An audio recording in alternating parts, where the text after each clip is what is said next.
Form भरने में हो गई है कोई गलती और आप इंतजार कर रहे हैं करेक्शन विंडो का, तो आपकी जो करेक्शन विंडो है वो यहां पर 26 मार्च से यहां पर ओपन होने जा रही है। आप करेक्शन विंडो में क्या क्या चीजें करेक्ट कर सकते हैं और क्या चीजें अलाउड नहीं होंगी, इन सभी चीजों के बारे में आज मैं इस वीडियो में बातचीत करूंगा। कोई ऑफिशियल इंफॉर्मेशन नहीं आई है, लेकिन पिछले सालों के बेसिस पे मैं इस वीडियो में आपसे बातचीत करने वाला हूं। सबसे पहली चीज मैं आपको ये बता दूं कि 2024 में जैसे इस तरीके से एक नोटिस आई थी, वैसे ही एक नोटिस कल आएगी आपकी। कल से आपका करेक्शन विंडो ओपन होगा, तो कल ही मतलब 26 मार्च को यहां पर आपकी ये नोटिस आएगी। इस नोटिस में जो है वो आपको ये बता देते हैं कि क्या क्या चीजें जो हैं वो आप यहां पे करेक्ट कर सकते हो और क्या नहीं करेक्ट कर सकते हो। जैसे पिछली बार आप देखोगे तो मोबाइल नंबर, ईमेल एड्रेस और इमरजेंसी कॉन्टैक्ट डिटेल्स आप एडिट नहीं कर सकते थे। बाकी इन्होंने सब कुछ यहां पर एडिट करने के लिए ओपन कर दिया था, ठीक है। अब इसमें सबसे खास बात, अगर कोई अपने टेस्ट पेपर्स ऐड या सब्सट्रैक्ट करना चाहेगा, तो अगर आप ऐड करोगे और अगर आपकी फीस बढ़ती है, जैसे आप 3 टेस्ट पेपर मान लीजिए पहले ऐड किए थे, आपने एक और ऐड किया, तब आपकी फीस बढ़ेगी, तो आपको एक्स्ट्रा जो भी अमाउंट होगा वो आपको पे करना पड़ेगा, ठीक है।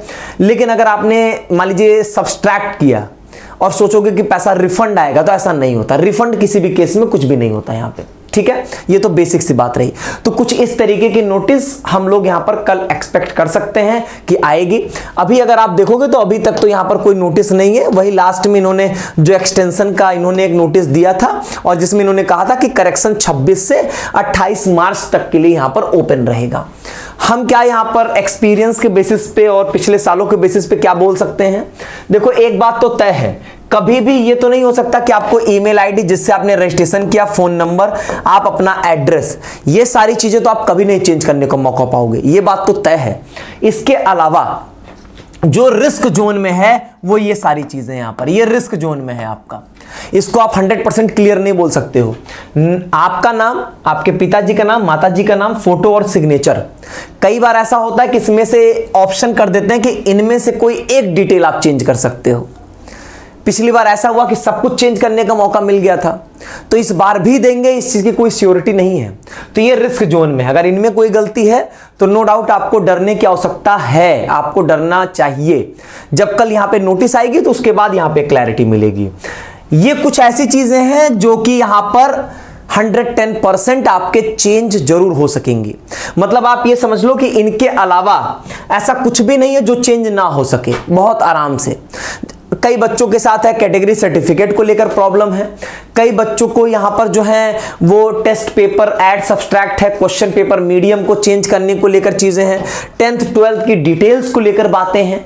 तो ये सारे चीजें जो हैं वो बहुत इजीली आप चेंज कर सकोगे, इनमें कोई भी दिक्कत नहीं होगी यहां पर, ठीक है। हाँ, एक और मैं यहां पर ऐड कर दूं जिसमें ये मोस्ट प्रोबेबली इसमें आप कोई चेंजेस नहीं कर सकोगे, वो होगा यहां पर आपके आधार।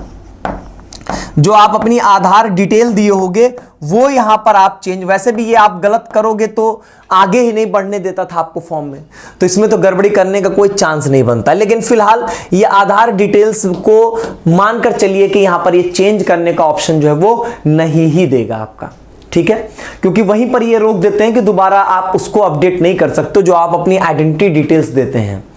तो यही सारी बातें रहने वाली है करेक्शन विंडो में। लेकिन अगर इन सब के अलावा आपका कोई भी प्रश्न होगा तो बहुत इजीली आप जो है वो उनको चेंज कर सकेंगे, आपको उसमें कुछ भी परेशान होने की जरूरत नहीं। अब स्पेसिफिकली कोई पूछेगा सर कैटेगरी में, कैटेगरी उसमें पूछा गया था कि सर्टिफिकेट इशू किस अथॉरिटी ने किया, मैंने उसमें उनका नाम ही लिख दिया है, मैंने तहसीलदार ना लिख के तहसीलदार का नाम लिख दिया है।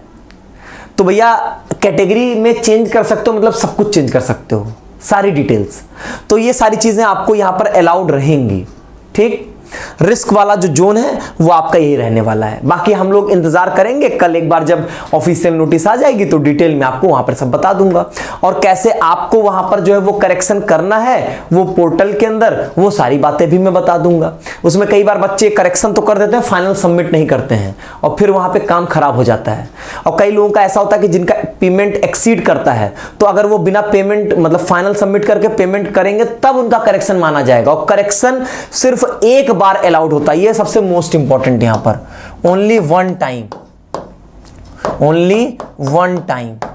मतलब अगर आपने ऐसा किया कि एक बार करेक्शन आपने किया, एक बार आपने करेक्शन किया, आपको लग रहा है अरे यार नहीं ये वाला करेक्शन मैंने छोड़ दिया, दोबारा करें, दोबारा ऑप्शन ही नहीं मिलेगा, कहानी खत्म। ओनली वन टाइम यहां पर आपको ये करेक्शन अलाउड होता है। तो ये कुछ बेसिक रूल्स हैं, कुछ बेसिक सी बातें हैं। बहुत घबरा रहे थे आप करेक्शन विंडो को लेकर, तो इसलिए मैंने कहा इस पे क्लैरिटी आपको जरूर कर देनी चाहिए।